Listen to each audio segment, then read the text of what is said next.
Aldazari confidently steps up here from the spot, and it's saved by Pace.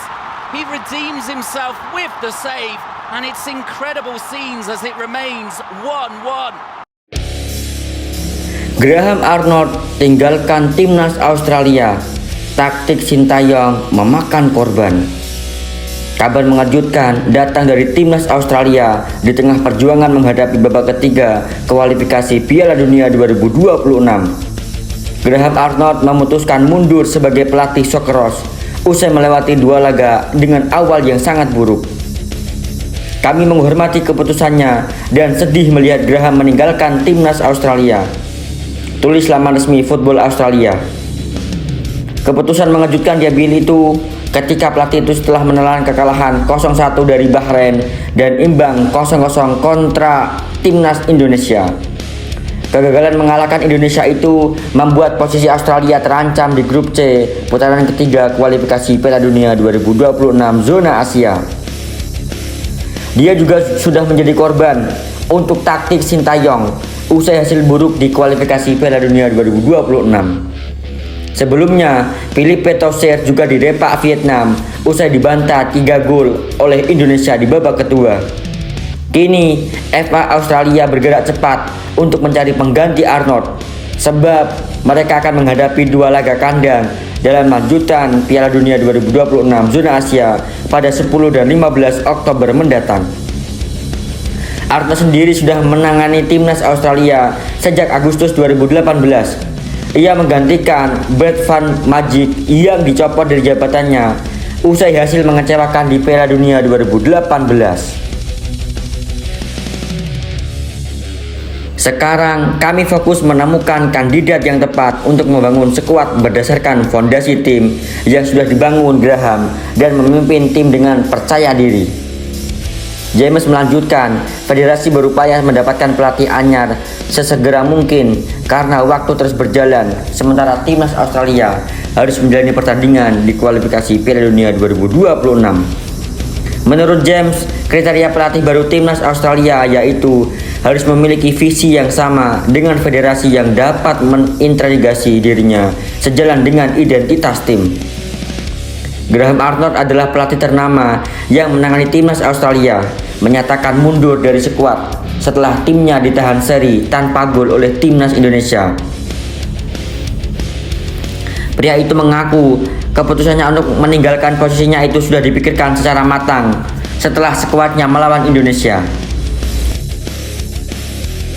Kabar kedua, sisi Indonesia Misligers yang tak terbantahkan. Terbaru, PSSI segera menuntaskan naturalisasi 2 pemain berdarah Belanda, Misligers dan Eliano Renders. Proses tersebut dikebut agar mereka bisa dimainkan saat timnas Indonesia menjamu Bahrain dan melawan Cina pada ronde ketiga kualifikasi Piala Dunia. Berita yang pertama ialah besar dengan makanan Indonesia. Misligers merupakan rupanya sangat dekat dengan Indonesia. Diketahui sang ibu dari pemain berusia 23 tahun itu, Linda Tombeng, berasal dari Manado. Keluarga besar Misligers yang ada di Belanda pun banyak yang berasal dari Manado. Misligers merasa sangat Indonesia. Selain beberapa pernah kali mengunjungi Indonesia, Misligers juga punya makanan Nusantara yang menjadi favorit, yaitu ialah soto ayam. Saya ke Indonesia 4 kali atau 5 kali sebelumnya. Tetapi saat saya masih sangat kecil, makanan favorit saya adalah soto ayam. Enak sekali ibuku sering membuatkannya, ucap Misligers. 2. Ibu masih pulang kampung punya yayasan tunanetra di Manado. Misligers lahir di pasangan Vincent van Hilgers asal Belanda dan Linda Tombeng. Kakek dan nenek Misligers itu full Indonesia. Sementara sang nenek Muhija Muhtar lahir di Jakarta. Sang ibu Linda masih sering pulang kampung ke Manado. Namanya Miss itu punya yayasan tunanetra di Manado, jadi sering pulang kampung, ucap Ketua PSSI Erick Thohir.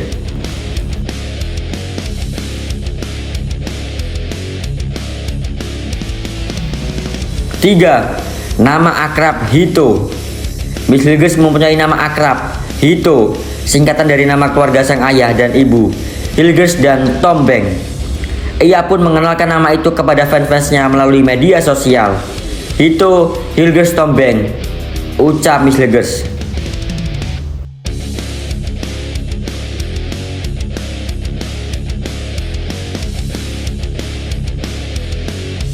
Kabar ketiga, datang ke Indonesia, Presiden FIFA bakal resmikan training center Timnas Indonesia. Ketua Umum PSSI Erick Thohir memastikan bahwa Presiden FIFA Gianni Infantino akan meresmikan training center PSSI di Ibu Kota Nusantara di Kalimantan Timur. Hal ini disampaikan Erick Thohir dalam pertemuannya dengan Menteri Hukum dan HAM Supratman Andi Aktas di kantor Kemenkumham Jakarta pada 19 September. Dalam pertemuan tersebut, Erick Thohir juga melaporkan perkembangan terkait naturalisasi pemain serta berdiskusi mengenai kantor baru FIFA di Jakarta yang baru saja diresmikan. Hari ini saya melaporkan kepada Menteri bahwa Indonesia telah memiliki kantor FIFA dan juga FIBA, ucap Erick Thohir. Selain membahas kantor baru FIFA dan FIBA, Erick juga menjabat sebagai Menteri BUMN itu melaporkan rencana kedatangan Presiden FIFA Gianni Infantino. Menurutnya akan datang ke Indonesia pada 10 Oktober untuk meresmikan TC PSSI di IKN. Erick menegaskan bahwa pemerintah khususnya Kemenkumham akan mendukung penuh peresmian tersebut. Menteri Hukum dan HAM menyatakan dukungannya terhadap langkah-langkah yang diambil PSSI termasuk pembangunan kantor FIFA di Indonesia. Ia menilai hal ini sebagai kemajuan bagi Indonesia olahraga di tanah air. Selain itu, Supratman juga berjanji akan mendukung upaya PSSI dalam proses naturalisasi pemain yang diharapkan dapat berkontribusi positif bagi sepak bola Indonesia, termasuk membantu tim nasional lolos ke Piala Dunia 2026. Semoga dukungan dari Kemenkumham terutama terkait naturalisasi dapat memberikan dampak nyata bagi kemajuan sepak bola Indonesia kita.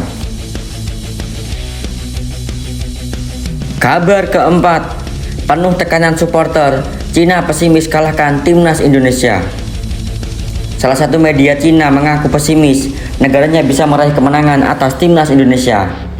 Sebagai informasi, duel antara Cina dan Indonesia dijadwalkan terlaksana pada 15 Oktober 2024. Ini merupakan matchday keempat grup C putaran ketiga kualifikasi Piala Dunia 2026 zona Asia. Timnas Indonesia dan Cina membawa bekal berbeda jelang laga ini. Tim asuhan Sintayong secara mengejutkan bisa menahan imbang tim kuat seperti Arab Saudi dan Australia. Di sisi lain, Cina menelan 2 kekalahan beruntun. Tim Cina dipermalukan Jepang dengan skor 0-7 pada laga pertama. Cina lalu kembali menelan kekalahan ketika menjamu Arab Saudi 1-2. Meski begitu, catatan ini bukanlah hal yang membuat media Cina itu pesimis negaranya bisa mengalahkan Indonesia. Media itu menilai timnas Indonesia semakin kuat dengan kehadiran Eliano dan Miss Hilgers. Seperti yang diketahui, proses tersebut baru saja mendapatkan persetujuan dari DPR RI. Eliano dan Miss Hilgers diproyeksikan bisa memperkuat timnas Indonesia bulan depan. Indonesia yang mencatatkan hasil imbang dengan Arab Saudi dan Australia diharapkan semakin memperkuat kekuatannya. Timnas Cina akan sulit menang melawan Indonesia seperti ini. Lebih lanjut, media Cina itu di bawah asuhan Branko Ivankovic kini memang sedang menjadi sorotan. Bahkan, salah satu reporter asal Cina memprediksi bahwa negaranya bisa saja kembali menelan kekalahan besar seperti melawan Jepang.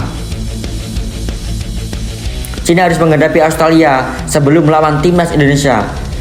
Di sisi lain, skuad Garuda juga harus bermain kandang pada 10 Oktober melawan Bahrain terlebih dahulu. Dengan adanya modal yang penting, bisa menahan imbang tim-tim langganan Piala Dunia seperti Arab Saudi dan Australia.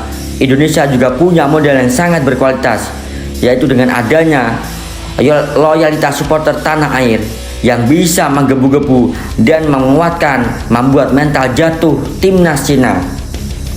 Timnas Cina akan bertandang ke Indonesia pada laga 10 Oktober. Dengan begitu, para supporter diharapkan bisa membuat mental Cina pesimis dan membuat lawan ketar-ketir dengan adanya dukungan dari para supporter tanah air.